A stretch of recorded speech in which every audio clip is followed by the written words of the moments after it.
Okay, what would you think if I told you that you wouldn't have to pay taxes if your income was less than $150,000? Well, there have been some talks about this very thing. Taxes under $150,000, that's crazy. This video will go over Trump's bold economic plan and what he plans to do with that. Whether you're curious, skeptical, or you just want to find out how this could impact your life, well, just stick around this video and we're going to go right over that detail. We're going to break it all down. Hey, what's up guys? My name is Chase and this is a Painting Pictures Guide to Personal Finance. Thank you so much for watching this video. Hit that like and subscribe button and we're going to jump right into the video. All right, so let's start with the basics. The idea behind this plan is simple. Individuals earning less than $150,000 annually would not pay any federal income taxes. Now, they might still pay state income taxes, but not the federal part. This sounds like a dream, right?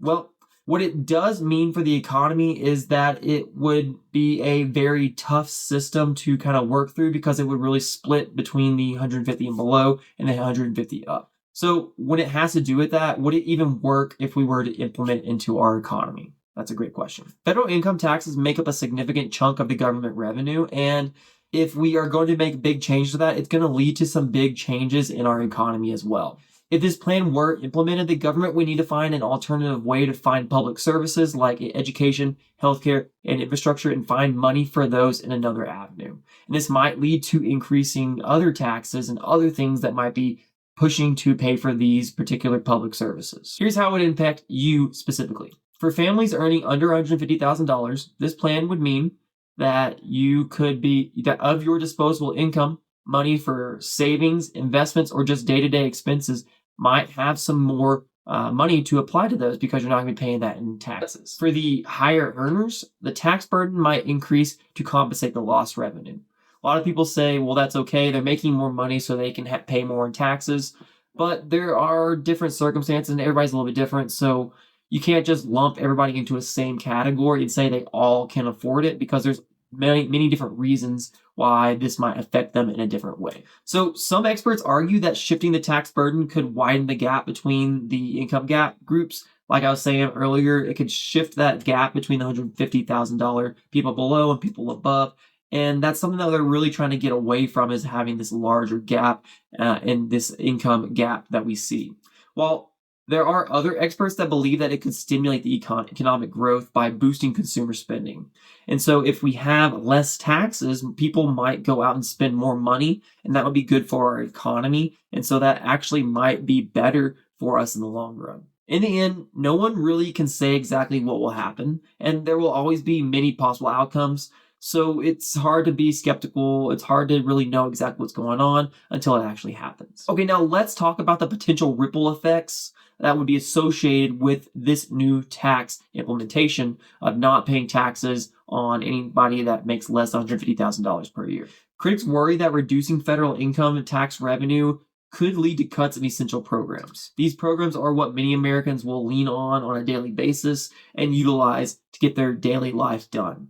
And if these are removed, it could uproot many lives in America. Supporters, on the other hand, for the $150,000 argue that this plan could simplify the tax code and it will really reduce the tax bureaucracy for our taxes. I really want to hit on a point right here that this is a big tax pro tip, is that always stay informed on how proposed policies could affect you personally. Knowledge really is power, and the more you know, the more you can utilize it to implement it into your own life. Here at A Painting Pictures Guide, we will try to give you an up-to-date information, but it's always up to you to fact check that and then do your own research. Now, let's address the elephant in the room, the feasibility of this plan. Implementing a plan like this would require major changes to our tax system and our bipartisan support. It's a bold idea, but bold ideas often face significant hurdles. Likely, this won't be anything that we see in the short term, but by understanding the legislative process, you can better grasp the policies that this move from proposal to reality, or if it won't make it at all. Finally, I do want to talk about what you can do about this policy. Whether you support it or you oppose this plan, your voice matters, and the more that you know and the more that you talk about it, the better this will be. I want you to do your own research, and I want you to reach out to your representatives. I want you to stay engaged with discussions on this topic and make sure that you are registered to vote so that when it comes time to talk and to vote about this, you can put your foot forward to what you think is most important and vote for that person or that particular policy to get it implemented. Here's another pro tip. I want you to use some resources like Ballot Ready or even vote.org to stay informed on what's happening, what the upcoming elections and policy changes are going to be, so that you can have a better informed opinion, a better informed knowledge on this, so that you can put your vote down to the most informed and the best policy for your current situation. I hope this video was a little bit educational and it did pique your interest so that you can go out and do some more research and look into this more for your own time. Taxes might not be the most exciting topic out there, but they're crucial to understanding how policies shape our lives, and it really does make a big impact on ourselves and our loved ones out there. If you did find this video to be helpful, give it a big thumbs up. That really does help our video. I know it sounds weird to ask for, but if you can hit that thumbs up and subscribe, that will give us some more knowledge to know that you like this one, and we keep putting out more information just like this, and the algorithm will then help us push out to more people and get this information out to them. Just like always, I want to remind you that we are here from your first penny to your first million. We'll see you next time.